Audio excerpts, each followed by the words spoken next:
Freemason, nama ini selalu terdengar seperti bisikan di lorong kekuasaan. Sebuah organisasi tua, tertutup, penuh simbol, dan sering disebut-sebut berada di balik layar sejarah dunia. Tapi, apa sebenarnya Freemason itu? Freemason, atau secara resmi dikenal sebagai Freemasonry, adalah organisasi persaudaraan yang berkembang di Eropa pada abad ke-17 dan ke-18. Banyak sejarawan menelusuri bentuk modernnya sejak berdirinya United Grand Lodge of England pada tahun 1717. Awalnya, organisasi ini terinspirasi dari perkumpulan tukang batu abad pertengahan, para pembangun katedral besar Eropa. Mereka menggunakan simbol-simbol arsitektur sebagai filosofi kehidupan. Jangka dan penggaris, batu kasar dan batu halus. Pembangunan fisik, sebagai metafora pembangunan moral. Namun, di balik simbol itu, muncul pertanyaan besar. Mengapa banyak tokoh berpengaruh tercatat sebagai anggota? Presiden pertama Amerika Serikat, George Washington, diketahui adalah seorang Mason. Perdana Menteri Inggris era Perang Dunia II, Winston Churchill, juga tercatat memiliki keterkaitan dengan jaringan ini. Apakah ini kebetulan, ataukah memang sejak awal Freemason adalah jaringan elit global? Disinilah batas antara fakta dan spekulasi mulai kabur. Secara resmi, Freemason bukan agama. Mereka hanya mensyaratkan anggotanya percaya kepada Supreme Being, Tuhan menurut keyakinan masing-masing. Mereka juga secara formal melarang diskusi politik dan agama dalam pertemuan lodge. Namun ritual mereka tertutup, struktur mereka bertingkat, dan sumpah keanggotaan mereka bersifat pribadi. Bagi sebagian orang, kerahasiaan ini adalah tradisi. Bagi yang lain, ini adalah tanda tanya besar. Sepanjang abad ke-19 hingga sekarang, berbagai teori konspirasi bermunculan.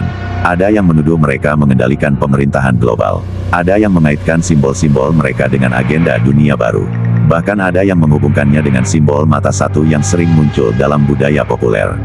Namun jika ditelusuri secara akademik, tidak ada bukti konkret bahwa Freemason sebagai organisasi terpusat mengendalikan dunia. Yang ada adalah fakta bahwa organisasi ini memang memiliki anggota dari berbagai kalangan, pengusaha, politisi, militer, profesional.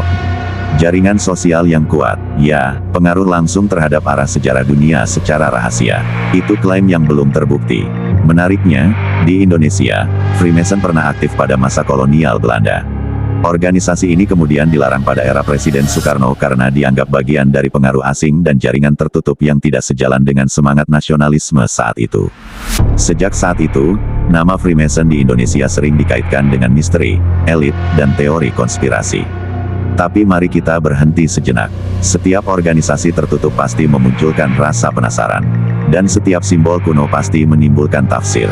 Pertanyaannya bukan hanya apakah Freemason berkuasa, tapi mengapa manusia selalu tertarik pada gagasan tentang kekuatan tersembunyi. Mungkin karena dunia terasa lebih dramatis jika ada dalang di balik layar. Mungkin karena kekuasaan memang sering berjalan dalam jaringan, bukan sorotan kamera. Freemason sendiri menyatakan tujuan mereka sederhana, membangun karakter, mempererat persaudaraan, dan melakukan kegiatan amal. Namun misteri tetap hidup, dan selama simbol-simbol itu masih ada, selama pertemuan-pertemuan tertutup itu masih berlangsung, nama Freemason akan selalu berada di antara dua dunia, sejarah, dan spekulasi. Sekarang pertanyaannya untuk kamu, apakah Freemason hanya organisasi persaudaraan kuno? Ataukah jaringan elit yang pengaruhnya lebih dalam dari yang terlihat? Tuliskan pendapatmu di kolom komentar. Dan jangan lupa subscribe untuk pembahasan mendalam lainnya tentang sejarah, kekuasaan, dan misteri dunia.